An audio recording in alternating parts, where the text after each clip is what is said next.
Bonjour à tous, on se retrouve pour une nouvelle position de milieu de partie.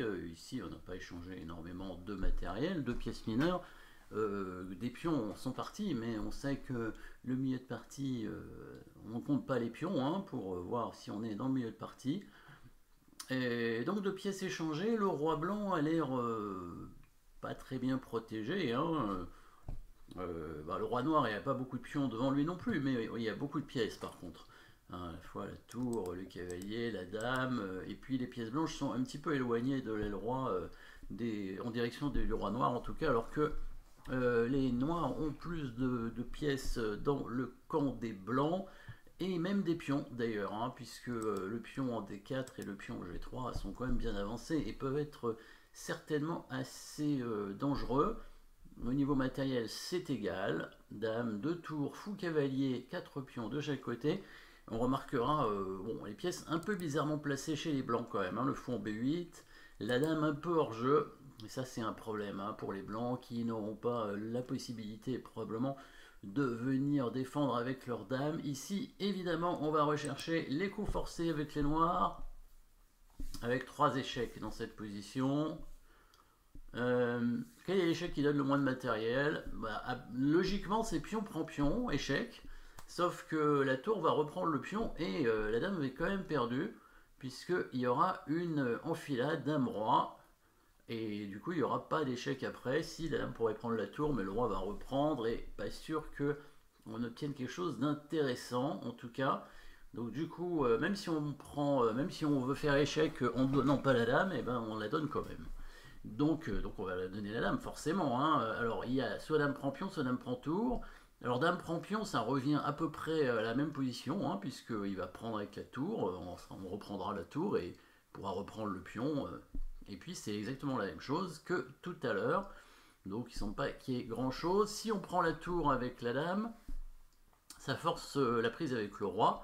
Et à ce moment-là, est-ce qu'on a un échec derrière? On a un échec de cavalier, un échec de fou. Donc 2 échecs de cavalier, un échec de fou. Le cavalier qui peut donner échec. Alors si le fou donne échec, il va le prendre certainement. Donc on va plutôt rechercher le cavalier. On pourrait prendre le pion, hein. C'est quand même intéressant hein, de récupérer un pion déjà. Et on sait que la case F4, c'est souvent une case très forte pour le cavalier. Hein. La fameuse case Kasparov, c'est une case qui est stratégiquement très importante. Le cavalier est d'autant plus fort sur cette case, hein, quand il y a un petit roc chez l'adversaire.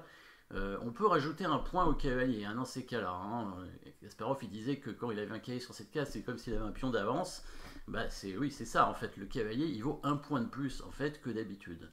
Donc on va essayer de prendre ce pion, voir ce que ça donne. Alors le roi a plusieurs cases quand même. Hein.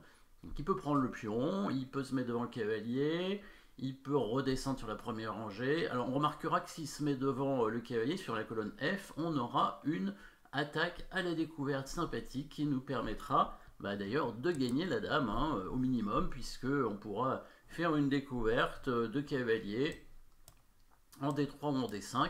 Et dans ces cas-là, on est content évidemment déjà. Donc on va regarder plutôt les autres coups hein, qui ont l'air moins simples. Hein. Il peut prendre le pion par exemple. S'il prend le pion, il va falloir encore faire des échecs hein, parce qu'on a quand même donné la dame. Donc on a intérêt à faire probablement échec jusqu'au bout ou alors à regagner la dame. À ce moment-là, si on regagne la dame, on aura une tour de plus hein, puisqu'on a quand même pris une tour. Donc effectivement, hein, s'il vient sur F1 ou sur F3 avec le roi, là, on va gagner la dame. Et puis on est tranquille. Les blancs pas de contre-jeu, il n'y a rien du tout de leur côté. Les pièces blanches sont vraiment pas très actives. Alors, disons qu'il prend le pion, on va refaire un échec. Est-ce qu'on rebouge le cavalier? Non, on va essayer de ramener une pièce, c'est mieux. Et oui, il y a des pièces qui peuvent revenir en jeu. La tour ici, elle est bien placée puisque elle bloque un petit peu le roi blanc sur la colonne. Donc autant ramener la deuxième tour. Pour faire un échec ici, hein, évidemment, si le roi se met sur F, toujours la découverte. Et s'il se met sur H, je pense que vous avez vu le mat en un coup. Il y en a même plusieurs. Hein. Il y a même plusieurs mats en un coup, puisque on peut faire le mat des escaliers avec la tour en H7, ou bien on peut faire ce schéma de mat intéressant avec le cavalier, le fou et la tour. Hein. On va regarder ce mat. Dame prend G2, roi prend G2, cavalier prend F4. Donc si il prend ici le pion, on fait échec. Et si le roi vient en H4, alors évidemment le mat des escaliers, il est connu, il est classique. Ou bien ce mat ici, qui arrive assez souvent en finale, enfin assez souvent, régulièrement en finale. Et en général, c'est un roi qui défend la tour, hein, pas fou évidemment. Donc c'est le mat qui peut arriver dans la finale, par exemple, roi tour cavalier contre tour, contre roi tour. Voilà, ce genre de schéma avec le cavalier devant et la tour qui donne mat comme ça. Évidemment, dans cette variante, hein, comme dans la précédente, s'il mettait son roi sur la colonne F, on pouvait simplement gagner la dame comme ça. Bon, c'est déjà suffisant pour gagner la partie. Donc sur l'échec, il veut bouger son roi sur la première rangée, en G1 ou en H1. Et il va falloir trouver des choses derrière, évidemment. S'il vient en H1, on n'aura qu'un seul échec. Donc peut-être que les coups seront forcés, du coup. On avancera le pion de façon forcée, sinon on n'aura pas d'autre échec et ce sera un peu embêtant. Bon, il pourrait y avoir des menaces de mat peut-être, mais je ne sais pas si ce sera suffisant pour l'attaque. En tout cas, on va faire échec déjà. Le roi sera obligé de revenir en G1. Et là aussi, on n'a pas beaucoup de possibilités pour faire échec. Je crois qu'il n'y a que le cavalier qui peut donner échec. On va trouver l'endroit où il ne va pas être en prise, hein, donc on va le mettre en H3. Il va prendre le pion. Et là, on pourrait ramener une tour, très certainement. Ouais, une deuxième tour, hein, la tour qui ne joue pas, encore une fois. Il sera obligé d'aller dans le coin, et c'est le cavalier qui va donner mat. Hein, le mat à l'étouffer. Donc s'il vient en H1, voilà, on pousse le pion. Échec, c'est le seul échec de la position. Le roi vient en G1. Là, il y a deux échecs, mais on va choisir celui qui donne le moins de matériel. Cavalier H3. Il prend le pion. On ramène la deuxième tour. Tout est protégé, hein. On voit les pièces mineures et les pièces lourdes, hein, les deux tours quand même, hein, qui sont quand même là pour aider et mater. Hein. On n'a pas besoin de la dame finalement. Le roi est obligé de reculer et le mat est tout fait avec le cavalier en F2 ici. Un joli petit mat avec le cavalier. S'il était venu en G1, qu'est-ce qu'on aurait fait? Alors là aussi, on peut mettre le cavalier en H3, très certainement.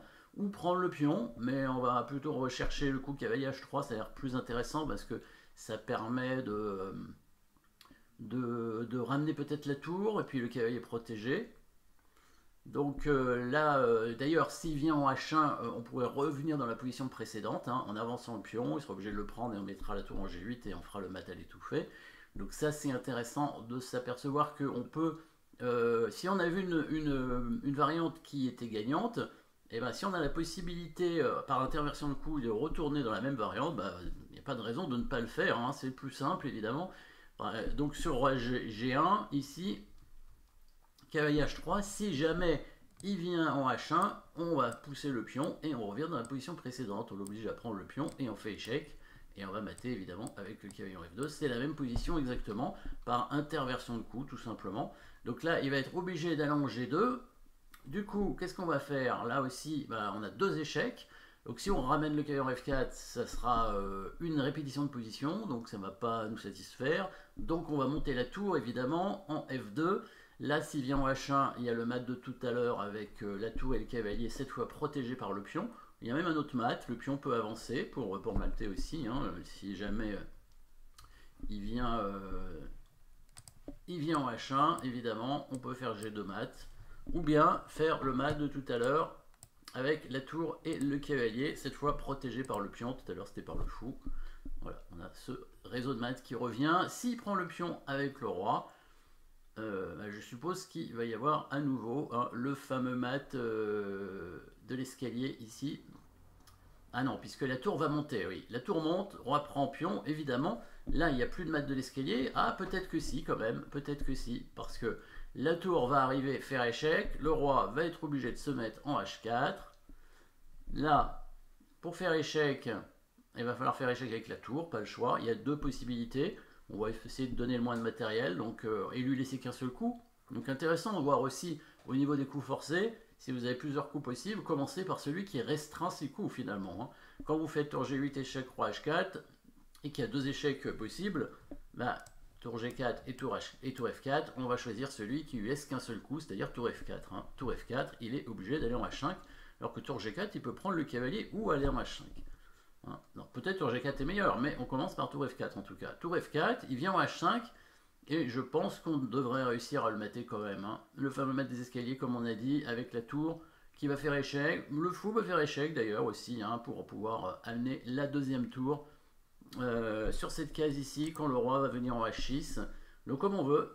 Donc là, il y a possibilité d'amener la tour pour forcer le roi à descendre. Et venir ici, ou bien là d'ailleurs, en F6. La tour est protégée par le cavalier évidemment. Ou bien si on veut faire jouer le fou, hein, qu'il n'a pas joué, hop, échec. Et là, on a le même choix que tout à l'heure, tour H4 et tour F6 mat. Sachant que tour G6 ne mate pas tout de suite. Bon, c'est pas grave, ça retarde un tout petit peu. Est-ce qu'on peut mater avec une attaque à la découverte? Oui, je pense. Hop, tour G6, roi H5. Et là, on bouge la tour sur la 6e rangée et on mate. Parce qu'on va conserver la défense sur la case en H6. Hein. Donc c'est le fou qui mate cette fois. Voilà, on peut choisir un peu la pièce qui mate. Donc jolie petite combinaison avec une destruction de la défense. Et puis après, une attaque avec des pièces. Bon, le mieux qu'il a à faire, c'est venir sur la colonne F. On va gagner la dame. Voilà, c'est la partie d'ailleurs. Hein. On va gagner la dame. Et puis les noirs restent avec une tour de plus. Et bon, bah, c'est fini. Hein. Les blancs ont abandonné. Voilà, merci d'avoir suivi cette position. Et à très bientôt.